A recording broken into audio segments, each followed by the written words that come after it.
Jazakumullahu khairan.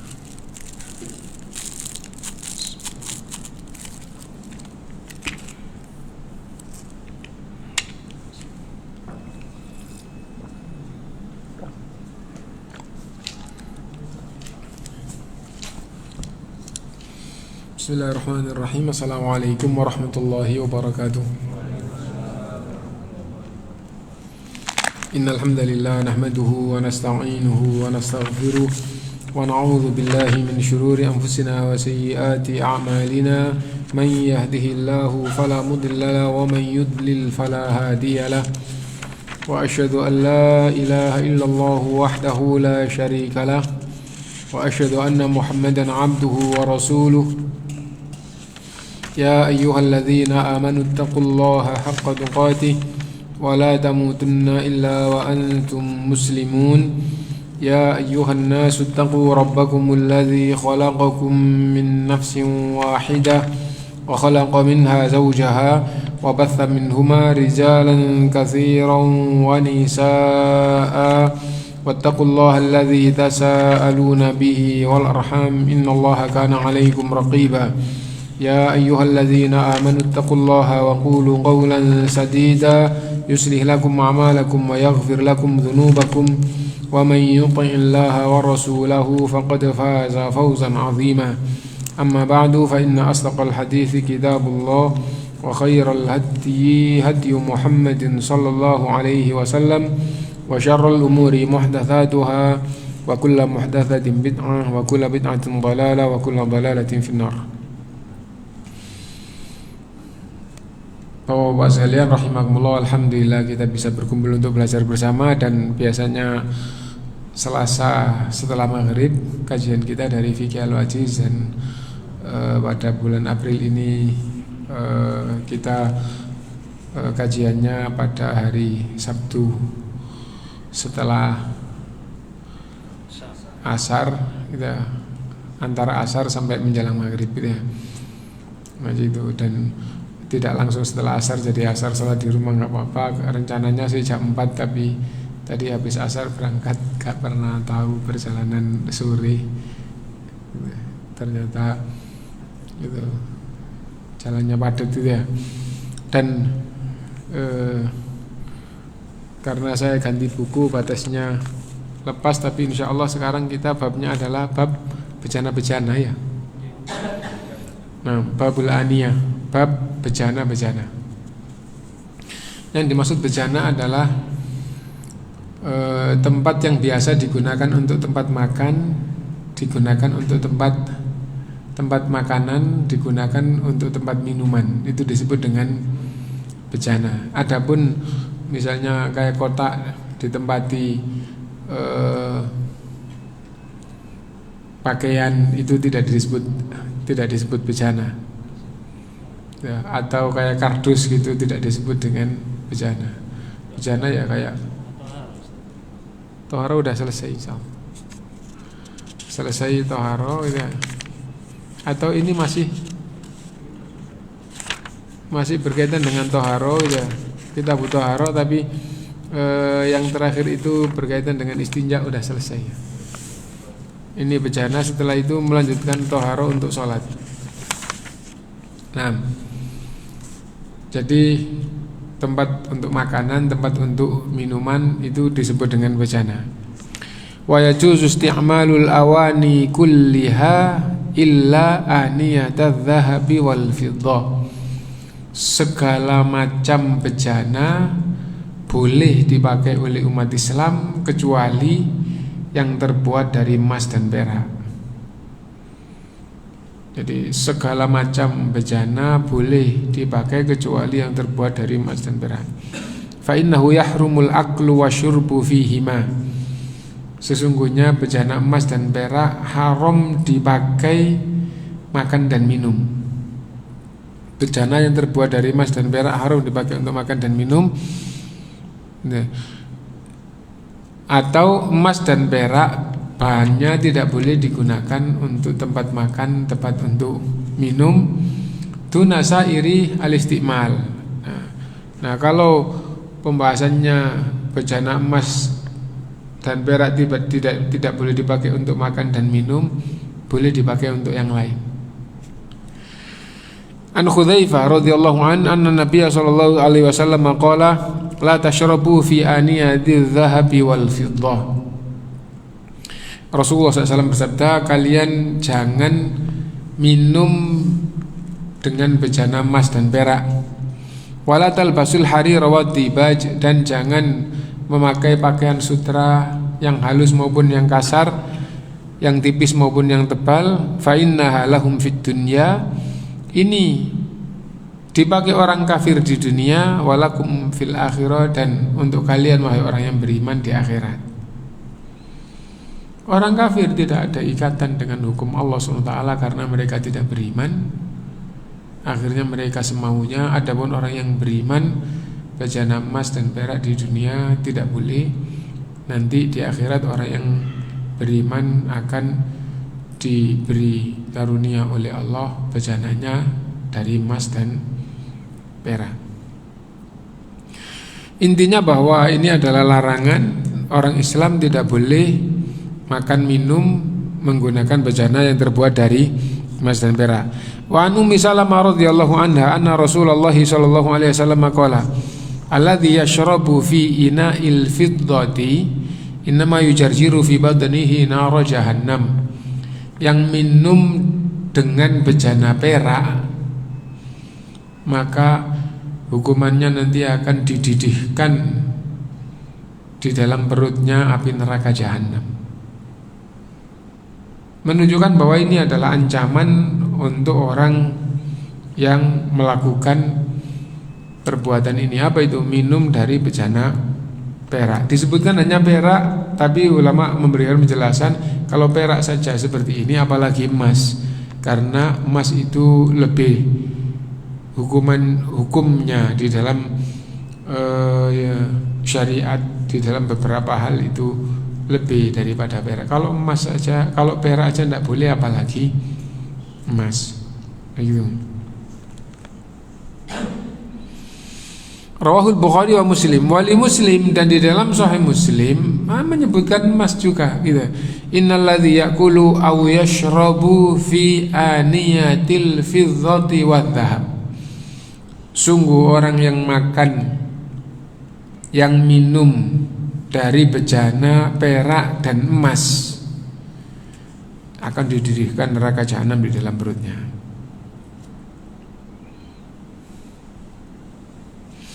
Qala Muslim, Imam Muslim mengomentari, walaysa fi hadithi ahadin minhum dzikrul akli wadh-dhahabi illa fi hadithi Ibnu Mushir. Nah, dan riwayat-riwayat lain tidak ada yang menyebutkan makan dan juga tidak ada yang menyebutkan emas. Riwayat yang lain menyebutkan minum dengan bejana perak. Nah itu.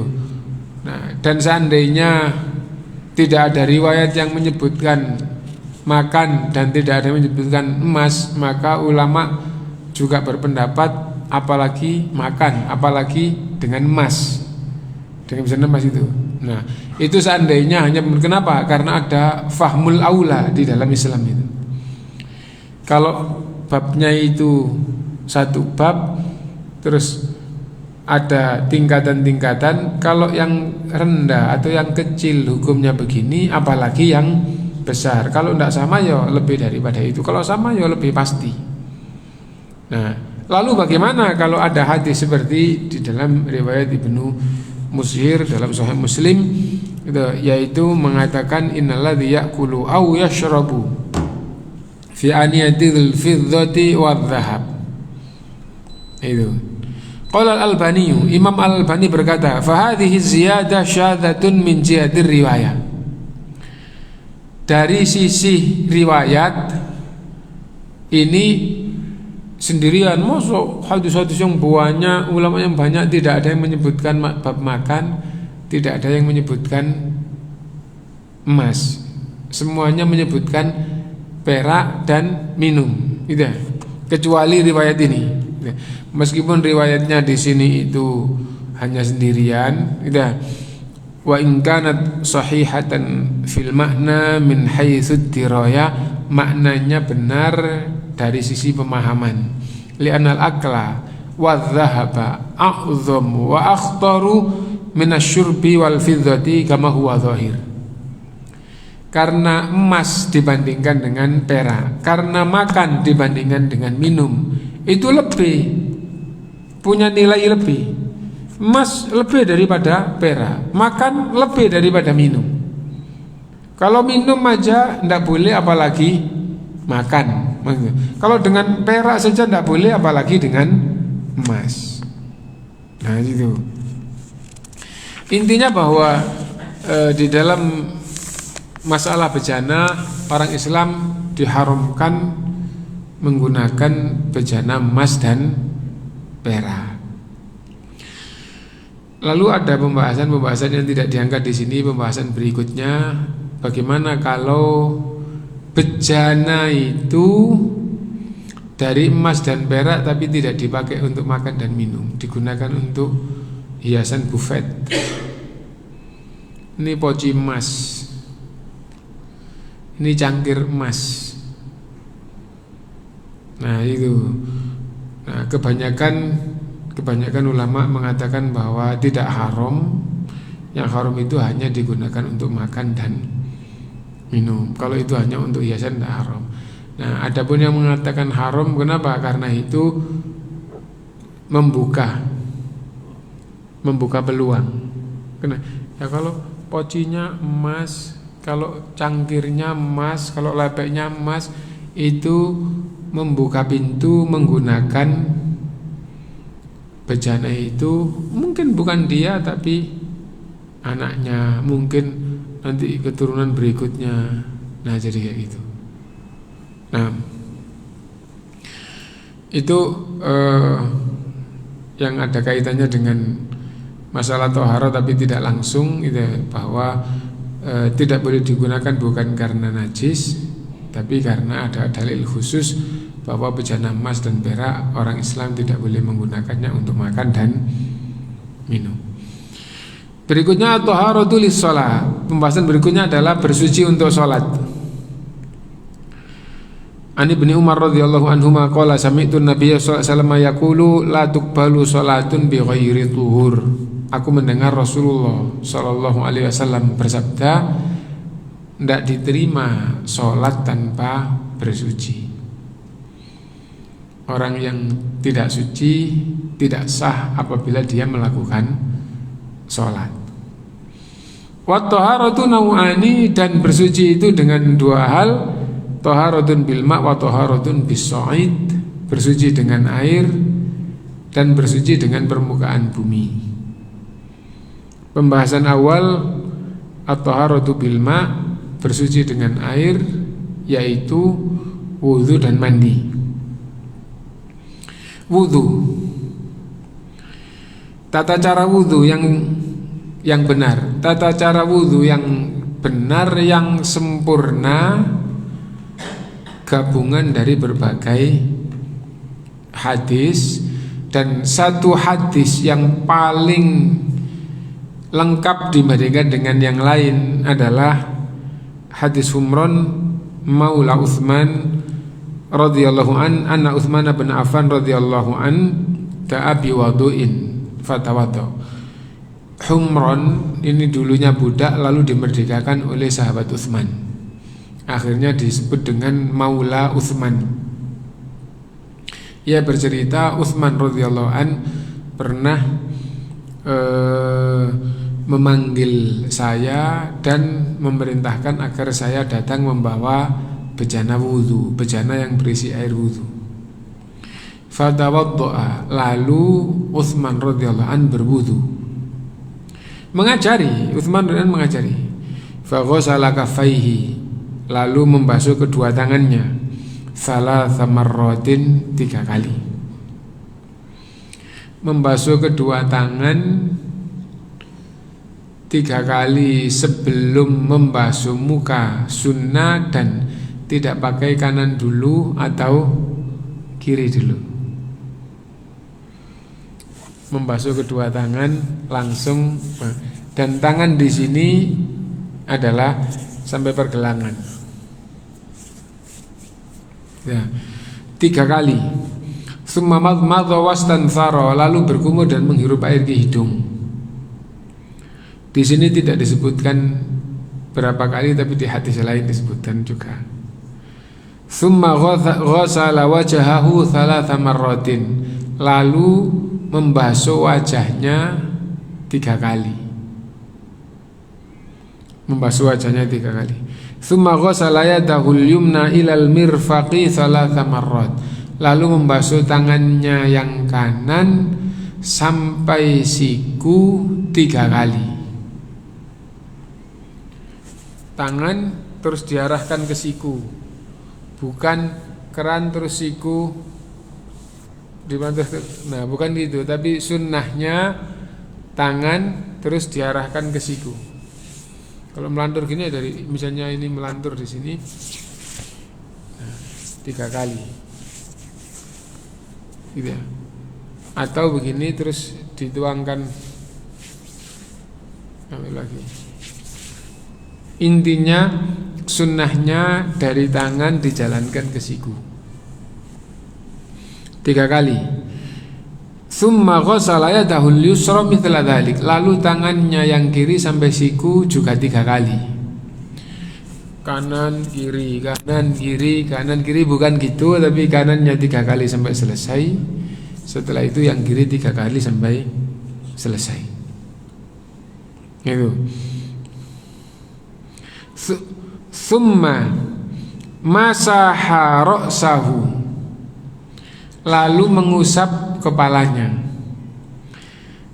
Tidak disebutkan di hadis ini mengusapnya seperti apa, yang penting mengusap kepalanya. Makanya tadi kita katakan wudu yang sempurna itu gabungan dari berbagai hadis. Hadis ini sahih, melengkapi akhirnya jadi sempurna. Di hadis yang lain Rasulullah SAW membasuh kepalanya waktu wudu, memulai dari depan kepalanya, summa adbara hatta qafahu, lalu dijalankan sampai tengkuknya, summa radda ila ma bada'a minhu, lalu kembali ke tempat semula. Jadi dari depan jalan ke tengkuk terus balik lagi, lalu mengusap 2 telinganya. Nah, jadi gitu. Di sini nggak disebutkan lengkap begitu. Di sini hanya disebutkan summa ghasala, summa masaha ra'sahu, lalu mengusap kepalanya. Summa ghasala rijlahul yumna ilal ka'baini thalatha marrat, lalu membasuh kakinya sampai mata kaki, berarti dari ujung sampai mata kaki, kayak tangan tadi itu, tangan sampai siku, ini kaki sampai mata kaki. Nah, 3 kali, lalu yang kiri juga sampai mata kaki 3 kali. Tsumma qala, lalu Utsman setelah selesai wudu berkata kepada bekas budak yang telah dimerdekakan, ia berkata, ra'aitu Rasulullah sallallahu alaihi wasallam tawaddu'a nahwa wudu'i hadza. Saya lihat wudunya Rasulullah SAW seperti yang saya contohkan tadi. Saya melihat wudunya Rasulullah. Seperti apa wudunya Rasulullah? Seperti yang saya contohkan kepadamu tadi, itu adalah seperti itu yang aku lihat wudunya Rasulullah. Gitu. Tsumma qama faraka rak'ataini la yuhadditsu fihi ma nafsahu. Bukan itu kelanjutan. Tsumma qala Rasulullah SAW. Lalu setelah Rasulullah SAW selesai berwudu, Rasulullah SAW bersabda, man tawaddo'a nahwa wudu'i hadha, siapa yang wudu seperti wudu saya ini kata Rasulullah SAW, faqama faraka'a rak'ataini la yuhadditsu fihi ma nafsahu, lalu setelah wudu melakukan sholat 2 rakaat. Antara wudhu dan sholat dia tidak ngobrol, tidak berbicara tentang urusan dirinya. Ghufira lahu ma taqaddama min dzambi, dosa-dosanya yang lalu diampuni. Sholat setelah wudhu, sholat sunnah wudhu, Nah, tetapi di sini siapa yang wudhu dengan sempurna seperti wudhu yang dicontohkan. Setelah wudhu, sholat, antara wudhu dan sholat tidak ngomong tentang urusan dunianya. Sholat 2 rakaat, maka diampuni dosa-dosanya yang lalu. Nah, adapun kaitannya dengan bab kita adalah tata cara wudhu yang sempurna, terus diangkat satu hadis yang paling sempurna dibandingkan dengan hadis yang lain. Meskipun begitu, yang sempurna tetap tidak hanya dari hadis ini, masih ada sunnah-sunnah yang tidak diangkat di dalam hadis ini. Sunnah-sunnahnya wudhu ini. Qala Ibnu Syihab, Imam Ibnu Syihab berkata, wa kana ulama'una yaqulun, ulama-ulama kita, para tabi'in kemudian para sahabat berkata, hadzal wudu asbaghu ma yatawaddau bihi ahadun lis-shalah. Wudu seperti ini adalah yang paling sempurna, wudu yang hendaknya dilakukan untuk sholat. Nah, tapi tadi itu nanti di dalam sunnah-sunnahnya wudhu itu akan dijelaskan secara sempurna, dan hadisnya itu potongan-potongan. Maksudnya apa? Kadang Rasulullah hanya menceritakan tentang mengusap kepala atau sambil mengingatkan orang. Kadang Rasulullah SAW hanya bersabda. Jadi intinya hadisnya, kalau lengkap satu hadis yang paling sempurna dibandingkan hadis yang lain adalah ini. Tapi hadis ini sendiri masih tidak mencakup seluruh sunnah-sunnahnya. Tadi kita contohkan mengusap kepala. Mengusap kepalanya bagaimana? Di sini tidak ada. Nah, adanya di hadis yang lain. Di sini tadi berkumur, menghirup air ke hidung tidak disebutkan berapa kali, di hadis yang lain disebutkan. Itu. Di hadis ini tidak menyebutkan mengusap telinga, hanya mengusap kepala, gitu ya. Nah itu. Karena itu setelah itu dibahas secara tersendiri apa yang menjadikan wudhu itu sah, apa yang menjadikan wudhu itu sempurna. Sah itu belum tentu sempurna, tapi sah. Tapi kalau sempurna otomatis sah, karena kalau sempurna itu yang rukun, yang sunnah lengkap. Sekarang syurutu sihhatil wudu, syarat sahnya wudu. Syarat itu harus dipenuhi, kalau tidak dipenuhi tidak sah. Nah, syarat yang pertama adalah niat. Kalau ada orang yang basuh muka, basuh tangan, ngusap kepala, basuh kaki, tapi tidak niat wudu, maka itu bukan wudu. Kenapa? Innamal a'malu binniyat.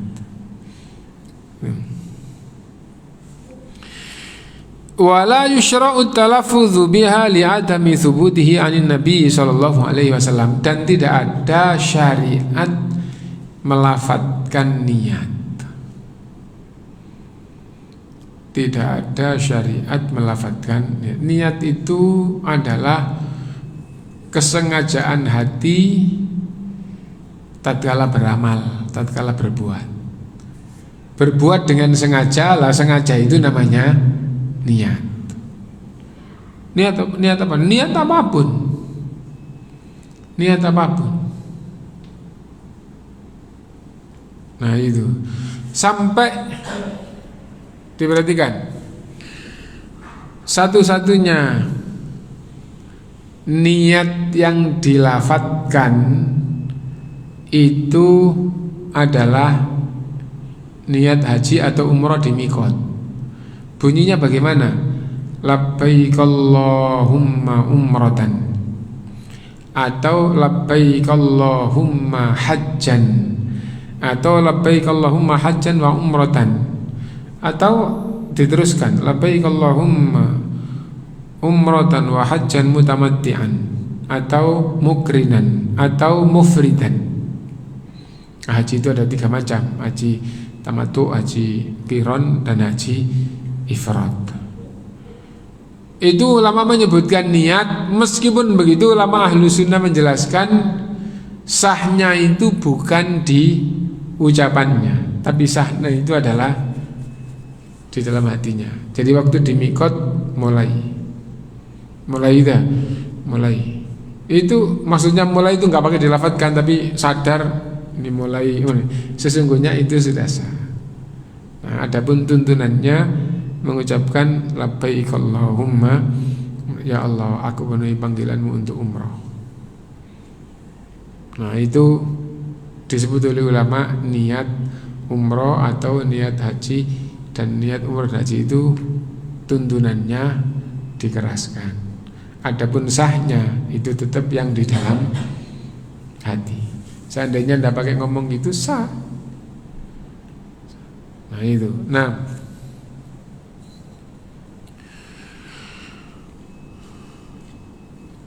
dan ada faedah ya, bahwa niat itu tidak dengan lafadz niat. Nawaitu al-umrata, enggak gitu, tapi labbaik Allahumma umrah. Itu. Bagaimana? Ya Allah, saya penuhi panggilanmu untuk umrah. Nah itu. Nah, yang kedua diperselisihkan oleh ulama, yaitu membaca bismillah. Ada yang mengatakan bismillah itu hanya sunnah, dan ada yang mengatakan bismillah itu wajib, dan ada yang mengatakan bismillah itu syarat. Nah, adapun dalilnya adalah liqaulihi sallallahu alaihi wasallam, la salata liman la wudhu'a lahu wa la wudhu'a liman la yadhkur ismallahi alaihi. Tidak sah salat bagi orang yang tidak berwudu, dan yang mengatakan ini sunnah tidak sempurna wudu orang yang tidak pakai membaca bismillah. Nah, dan jumhur ulama berpemahaman bahwa membaca bismillah itu sunnah. Nah itu. Nah, yang ketiga syarat sahnya wudu adalah al-muwalah, yang beruntun. Beruntun di sini maksudnya apa? Tidak terputus. Basuh wajah, basuh kedua tangan, terus habis itu minum dulu. Habis itu balik lagi, usap kepala, terus itu namanya terputus ya.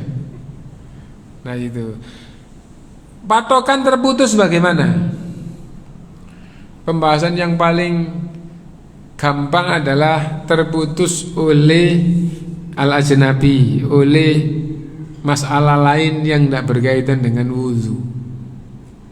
Tetapi itu kan kalimatnya umum ya, tapi paling gampang. Tidak terputus oleh hal-hal lain yang tidak berkaitan dengan wudu. Kalau terputus oleh hal lain maka harus dari awal. Nah itu terputus. Nah intinya bahwa orang yang wudu ya harus dari awal sampai akhir. Jangan diputus dengan hal yang lain. Tetapi kalau putusnya itu putus yang hajah itu keperluan. Itu. Nah, yang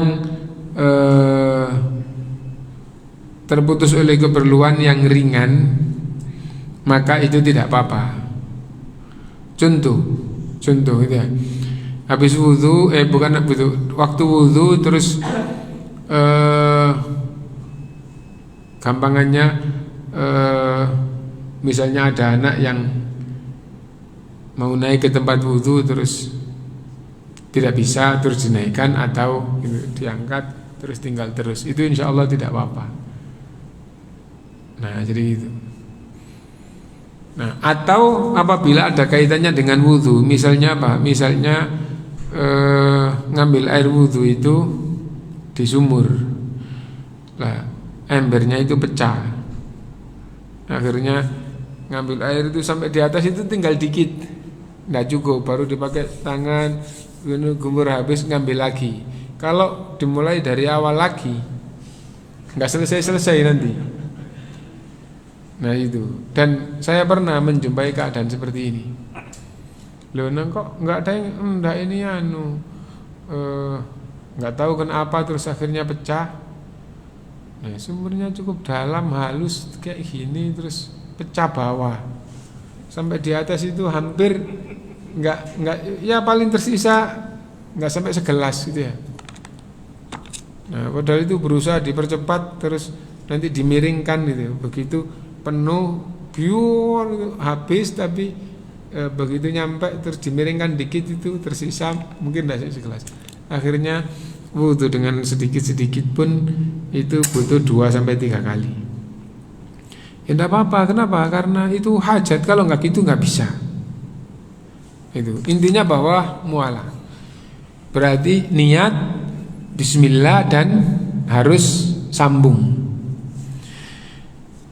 Faraiduhu, yang wajib dilakukan, kalau tidak dilakukan tidak sah. Apa bedanya? Kalau syarat itu tidak termasuk bagian dalam, ya. Kalau wajibnya sesuatu itu adanya di dalam. Misalnya begini, syarat sholat wudhu. Wudhu syarat sholat. Nah, wudhu tidak termasuk sholat, tapi syaratnya. Nah, wudhu itu bukan bagian sholat, di luar sholat, dan syarat itu mesti di awal. Kalau rukun atau wajibnya sesuatu itu yang di dalam. Nah, rukun sama wajib itu hukum. Nah, sekarang apa yang wajib dilakukan dalam wudhu? Ghuslul wajhi, yaitu membasuh wajah. Adapun di dalam kitab kita, wa minhul madmadah wal istinsyaq, dan termasuk wajah adalah berkumur dan menghirup air ke hidung. Nah, yang jadi masalah adalah di sini wa minhul madmadah wal istinsyaq itu adalah madhabnya. Maksudnya madhabnya bahwa ulama ini sama dengan ulama yang berpemahaman berkumur dan menghirup air ke hidung itu wajib. Apa ada dalilnya? Dalilnya adalah pemahaman karena itu termasuk wajah. Tapi jumhur ulama enggak. Jumhur ulama berkumur dan menghirup air ke hidung tidak termasuk wudhu, tidak termasuk wajah. Dan hukumnya tersendiri. Hukumnya tersendiri. Bagaimana? Hukumnya adalah sunnah. Adapun wajah itu wajib, kalau tidak dilakukan tidak sah.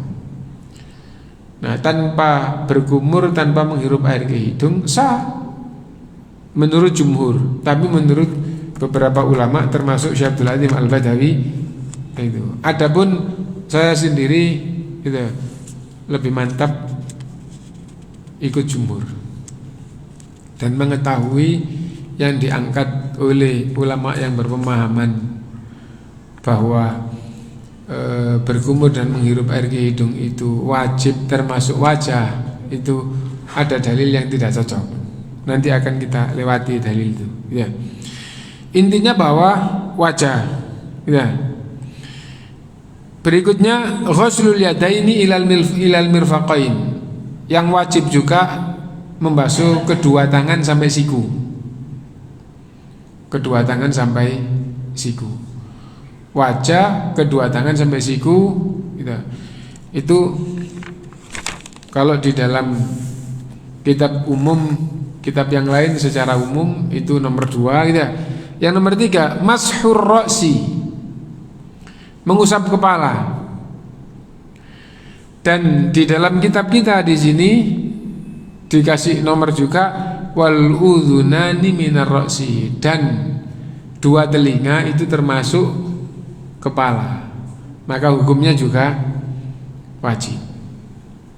Dan yang terakhir ghuslur rijlaini ilal ka'baini, membasuh kaki sampai, membasuh 2 kaki sampai mata kaki. Nah itu yang wajib. Disebutkan di dalam Al-Quran semuanya 4 tadi kecuali gitu, kecuali berkumur dan menghirup air ke hidung. Itu tidak disebut dalam Al-Quran. Tapi dikatakan oleh ulama yang mengatakan wajib, itu juga wajib dalilnya karena itu termasuk wajah. Mengusap telinga juga wajib, mana dalilnya? Dalam Quran nggak ada. Dalilnya adalah praktik Rasulullah juga mengusap kepala dan mengusap telinga, dan mengusap telinga itu termasuk kepala. Gitu. Kalau berkumur dan menghirup air ke hidung ditulis dikasih nomor tersendiri, mengusap telinga dikasih nomor tersendiri, jadinya 6. Kalau itu ngikutin jumhur itu tidak termasuk yang wajib,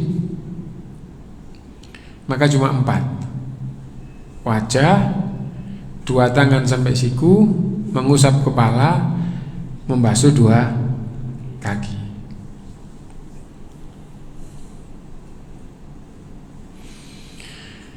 Qala Allah Ta'ala, adapun dalilnya adalah firman Allah SWT, ya ayyuhalladzina amanu idza qumtum ilas salati faghsilu wujuhakum. Kalau kalian mau melaksanakan salat, maka basuhlah wajah kalian. Wa aydiyakum ilal marafiqi, dan kedua tangan kalian sampai siku. Wamsahu biruusikum, dan usaplah kepala kalian. Wa arjulakum ilal ka'bain, dan basuhlah kedua kaki kalian sampai mata kaki 4. Diperhatikan, amma kaunul madmadhati wal istinsyaqi minal wajhi fayajibani.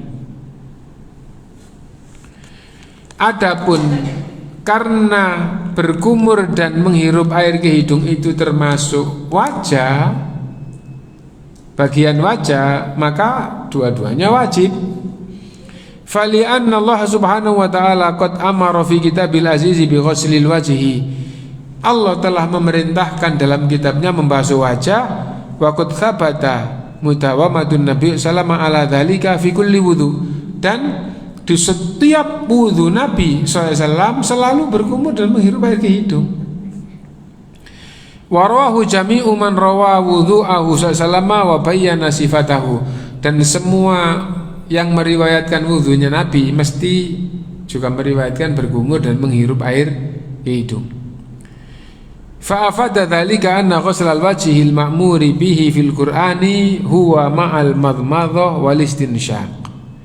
Maka disimpulkan Allah menyebut membasuh wajah dalam Al-Quran mencakup berkumur dan menghirup air ke hidung gitu. Tapi itu tetap pemahaman gitu ya, bukan teks. Karena itu terjadi perbedaan pendapat, dan bahkan jumhur pun memahami berkumur dan menghirup air ke hidung itu adalah sunnah. Wa qad warada al-amru bihima fi qawlihi, dan ada perintah dalam 2 hal ini, yaitu hadis Nabi SAW, idza tawaddaa ahadukum falyaj'al fi anfihi ma'an thumma liyastanthir. Siapa yang wudu di antara salah satu kalian, maka hendaklah ia menjadikan air itu masuk hidungnya kemudian dikeluarkan. Wa qoulihi sallallahu wa baligh fil istinsyaqi ila an takuna shaiman, dan dalam-dalamkan dalam berkumur dan menghirup air ke hidung kecuali waktu puasa. Nah, waktu puasa tidak boleh berkumur dalam-dalam, berkumur kuat-kuat, berkumur sekedarnya terus itu. Nah, dan Nabi yang bersabda, idza tawaddaa famabmid, apabila kamu berwudu maka berkumurlah. Amma wujubu isti'abir ra'si bil mashi fali'anna al-amra bil mashi fil Qur'ani mujmal. Adapun yang berkaitan dengan mengusap kepala, sesungguhnya perintah di dalam Al-Qur'an itu global, usaplah kepala. Fayarji'u fi bayanihi ila sunnah, maka penjelasannya adalah kembali kepada sunnah. Wa qad thabata fi sahihaini wa ghairihi ma'an Nabi sallallahu alaihi wasallam istawa'aba mashar ra'si, dan di dalam Sahih Bukhari dan Sahih Muslim dan kitab-kitab sunan yang lain semuanya menceritakan wudunya Nabi mengusap seluruh kepala. Wa fi hadza dalilun ala wujubi takmilil mashi birra'si. Ini adalah dalil menunjukkan mengusap seluruh kepala itu adalah wajib. Dan dalam hal ini pun ada perbedaan pendapat. Mazhab Syafi'i, Imam Syafi'i mengatakan bahwa mengusap kepala itu wajib, tetapi secara sempurna itu adalah sunnah. Maksudnya bagaimana? Yang penting melakukan mengusap kepala sah, melakukan yang wajib, selebih dari yang wajib adalah sunnah. Tetapi di dalam kitabnya Imam Syafi'i dan ulama-ulama mazhab Syafi'i juga semuanya menyebutkan mengusap kepala secara sempurna. Kenapa? Karena itu sunnah, itu tuntunan Nabi. Ajaran Nabi itu untuk dilakukan, bukan untuk ditinggal. Dan faedahnya sangat tinggi. Menggugurkan dosa, mendapatkan pahala. Itu. Dan nanti di akhirat memancarkan cahaya. Nah, jadi dan semua yang sunnah itu dalam masalah wudu mengandung makna menggugurkan dosa, mendapatkan pahala. Jadi tidak boleh meremehkan sunnah. Kenapa membasuh wajah 3 kali? Sekali sudah sah. Yang kedua, yang ketiga adalah sunnah. Lah begitu juga dengan mengusap kepala dalam mazhab Syafi'i, mengusap sebagian itu sah, dan selebih dari yang sah itu adalah sunnah. Dan itu diajarkan dan itu dituliskan di dalam kitabnya. Nah, karena itu wudu yang baik mengusap seluruh kepala.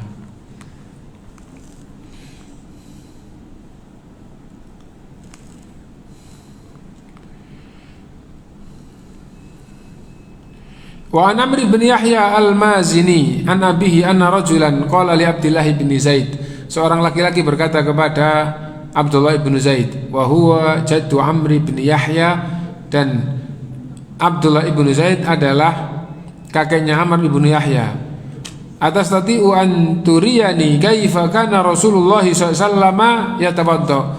Bisakah engkau memberi contoh kepadaku seperti apa wudunya Rasulullah SAW? Dan kakeknya tadi itu tahu wudunya Rasulullah karena sahabat. Faqala Abdullah bin Zaidin, na'am. Maka Abdullah bin Zaid mengatakan ya. Fada'a bima'in, akhirnya minta diambilkan air wudu. Fa'afraqa ala yadayhi faghasala marrataini. Dituangkan kedua tangannya, lalu membasuh tangannya 2 kali. Menunjukkan makna bahwa wudu pakai keran itu boleh. Bahkan sejak zaman Nabi wudu airnya dituangkan itu ada. Gitu. Karena ada dulu orang belajar sunnah mengira bahwa wudu yang sunnah nggak pakai keran, wudu yang sunnah itu pakai gayung tangannya, gitu. Nah itu pakai keran nggak apa, gitu.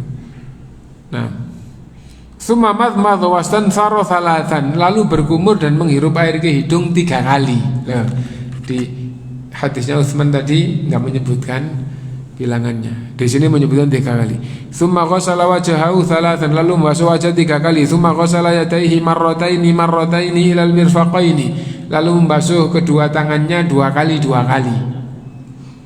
Loh, ini kok 2 kali, di sana kok 3 kali? Menunjukkan makna bahwa 2 kali, 3 kali itu sunnah. Kalau hukumnya sama-sama sunnah, maka melakukan yang lebih banyak pahalanya. Itu. Tsumma masaha ra'sahu biyadaihi, lalu mengusap kepala dengan 2 tangannya.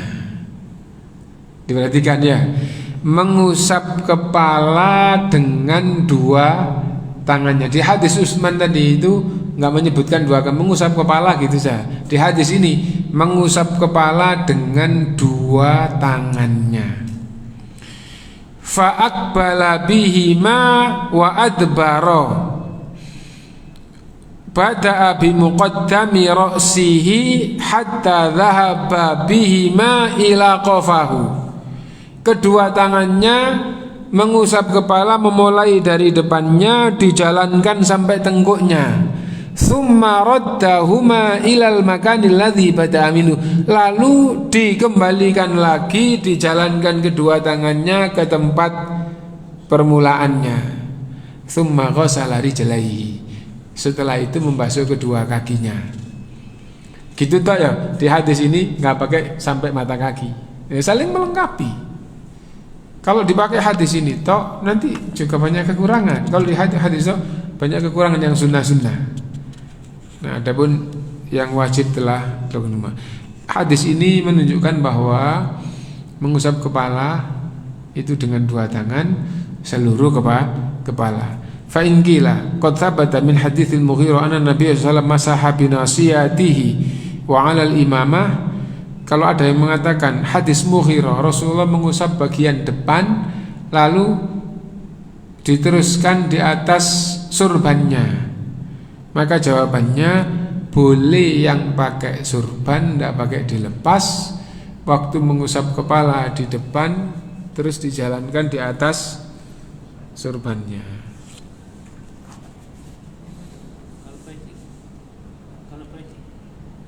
Peci kalau memang dipakai gini juga nggak apa-apa, nanti terus nggak apa-apa. Nah,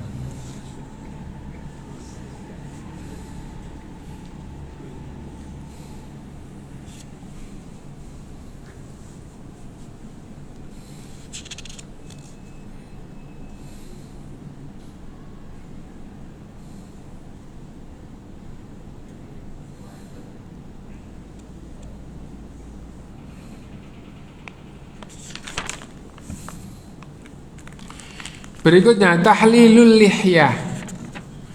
Termasuk yang wajib adalah waktu membasuh wajah itu menyela-nyelai jenggot. Yang jenggotnya lebat, tangannya basah terus disela-selai. Ya.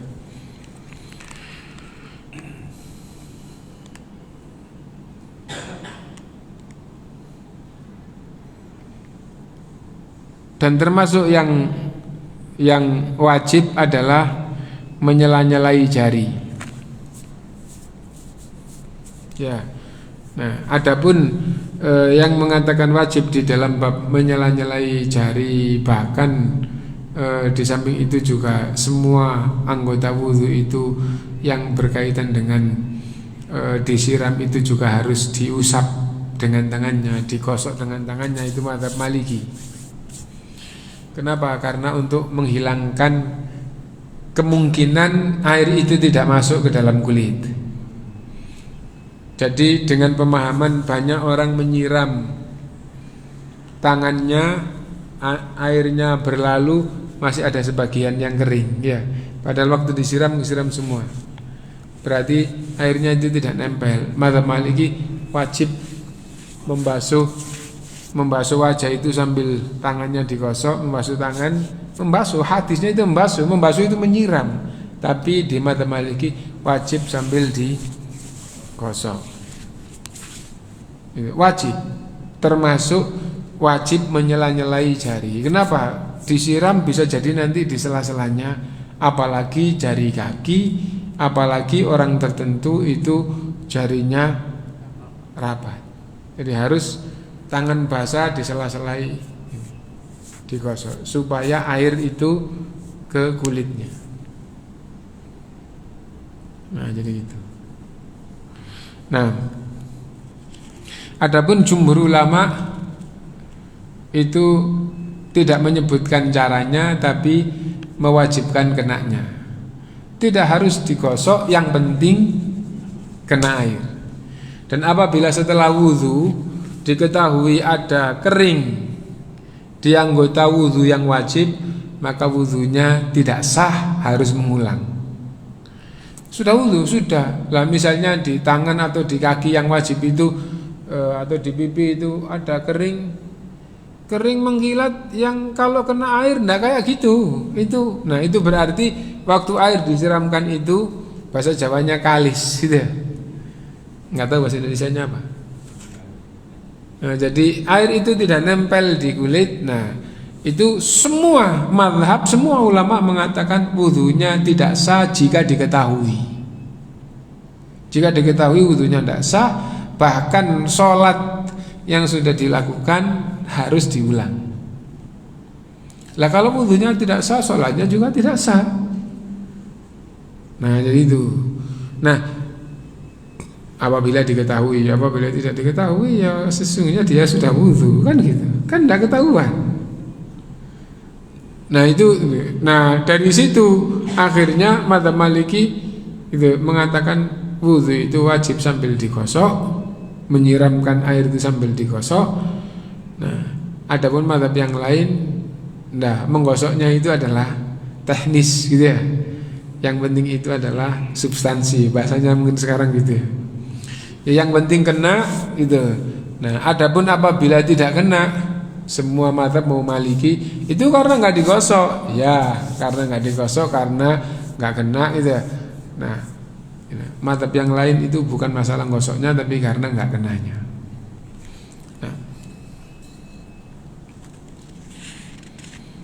Nah sekarang sunnah-sunnahnya wudhu ini yang ada kaitannya dengan tadi itu ya. Sunnah-sunnah wudhu yang pertama adalah siwak. Siwak gitu ya. Jadi sebelum wudhu hendaknya membersihkan gigi. Sikat gigi sempurna.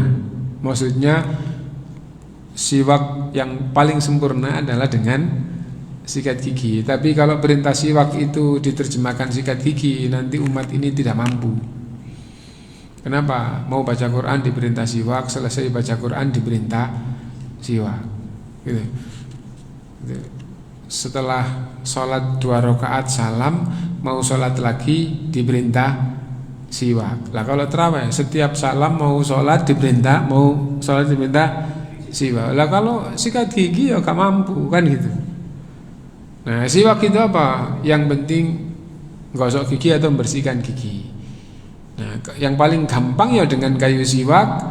Nah, nggak ada kayu siwak, tisu digulung terus dilapkan, dan itu sangat nikmat pengaruhnya. Ya, apalagi yang sedang puasa. Sedang puasa itu terus digosok itu pakai tisu itu aja, itu ringan. Dan yang paling bagus ya tadi itu. Lah bagaimana kalau sikat gigi? Kalau pas puasa sikat gigi itu makruh. Kenapa? Karena menuntut berkumur dalam, apalagi pakai pasta gigi gitu ya. Nah pakai pasta gigi nanti akhirnya gampangannya ya rasanya ya itu kalau tidak ada hajat yang penting itu makruh hukumnya. Mencuci makanan itu kalau nggak ada hajat yang penting itu makruh. Nggak ada ulama yang mengatakan batal.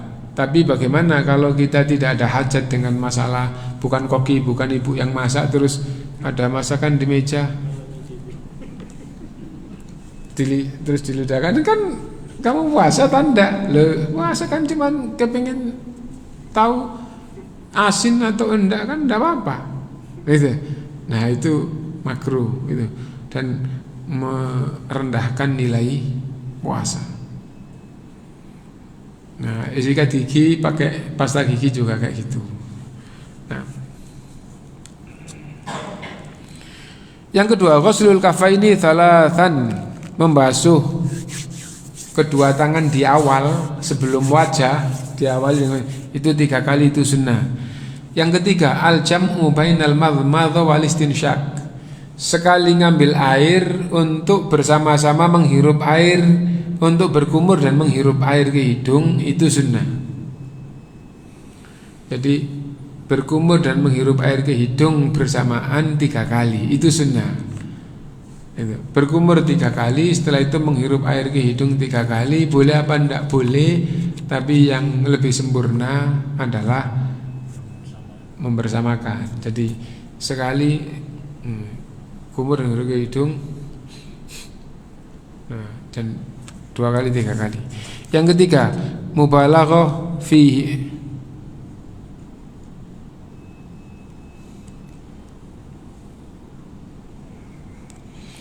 al-mubalagha fihi ma li ghairi shaim. Disebutkan tersendiri yang keempat, mendalam-dalamkan berkumur dan menghirup air ke hidung jika tidak puasa, dan jika puasa menjadi makruh. Yang kelima, mendahulukan yang kanan atas yang kiri jika anggota badan itu double.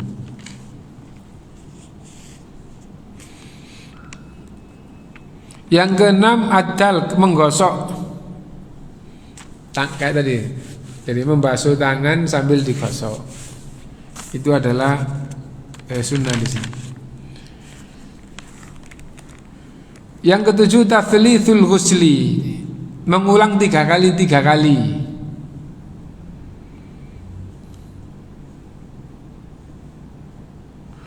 Adapun mengusap kepala maka sunnahnya sekali, meskipun kadang-kadang 2 kali atau 3 kali.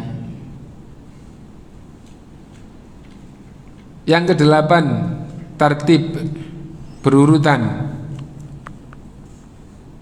Nah, di tartib ini ada hadis yang bagi saya sangat penting untuk menunjukkan bahwa jumhur itu lebih tepat daripada beberapa ulama termasuk Syekh Abdul Aziz Al-Batawi di dalam memasukkan berkumur dan menghirup air ke hidung termasuk wajah.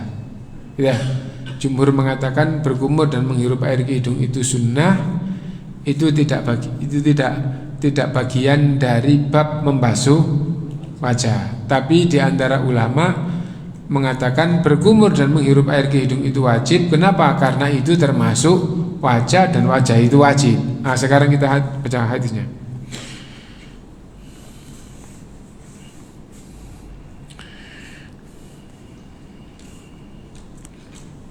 Anil Mikdam ibn Ma'di Karib annahu ata Rasulullah SAW. Mikdam datang kepada Rasulullah SAW biwadu'in, datang kepada Rasulullah membawa bejana wudhu. Fatawaddo'a, maka berwudhulah Rasulullah SAW. Faghasala kaffaihi thalathan, membasuh kedua tangannya 3 kali. Faghasala wajahahu thalathan, membasuh wajahnya 3 kali. Thumma ghasala dhira'aihi thalathan, lalu membasuh kedua lengannya 3 kali. Thumma tamadmadha wastanthara thalathan, lalu berkumur dan menghirup air ke hidung 3 kali. Thumma masaha bi ra'sihi wa udhunaihi, lalu mengusap kepalanya dan mengusap 2 telinganya, lalu membasuh kakinya. Diperhatikan ya, berkumur dan menghirup air ke hidung tadi dilakukan oleh Rasulullah kapan di sini? Saya ulang hadisnya. Mikdam ibnu Ma'di Karib datang kepada Nabi SAW membawa tempat wudhu, maka Rasulullah SAW wudhu. Lalu Rasulullah SAW membasuh kedua tangannya, lalu membasuh wajahnya 3 kali, lalu kedua lengannya 3 kali, lalu berkumur dan menghirup air ke hidung 3 kali. Kapan waktunya? Setelah tangan. Nah, ini menguatkan pemahaman jumhur ulama bahwa berkumur dan menghirup air ke hidung itu sunnah dan bukan termasuk membasuh wajah. Karena kalau membasuh wajah tidak boleh dilakukan sebagian, setelah itu ke tangan, setelah itu melanjutkan bagian wajah. Nah, kenapa? Karena mualah dan berurutan, sambung dan berurutan. Yang rukun tadi itu tidak bisa dilakukan separuh-separuh. Wajah, tangan kanan, mengusap kepala, tangan kiri, terus kaki, tidak boleh kayak gitu. Nah itu, jadi wajah sampai selesai, tangan sampai selesai, kepala sampai selesai, kaki sampai selesai. Adapun tangan sampai selesai kanan kiri, kanan kiri, kanan kiri itu tidak apa-apa, karena 2 tangan itu jadi 1. Allah berfirman, "Faghsilu wujuhakum wa aydiyakum ilal marafiqi, dan kedua tangan sampai siku. Kedua tangan sampai siku. Tangan kanan dulu baru kiri, tangan dulu tidak masalah. Yang penting kedua tangan akhirnya dilakukan sampai siku. Nah, siku terus ke tangan. Hampir semua ulama yang saya semua ulama juga mengatakan sah, tapi tidak sesuai sunnah. Sunnahnya tidak ngikutin cara yang sunnah, tapi sah. Nah, jadi itu. Nah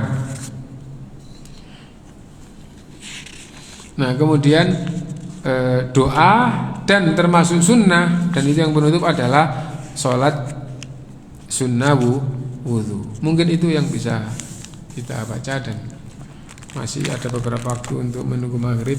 Kita tutup atau banggal yang mau bertanya, mau dipersilakan.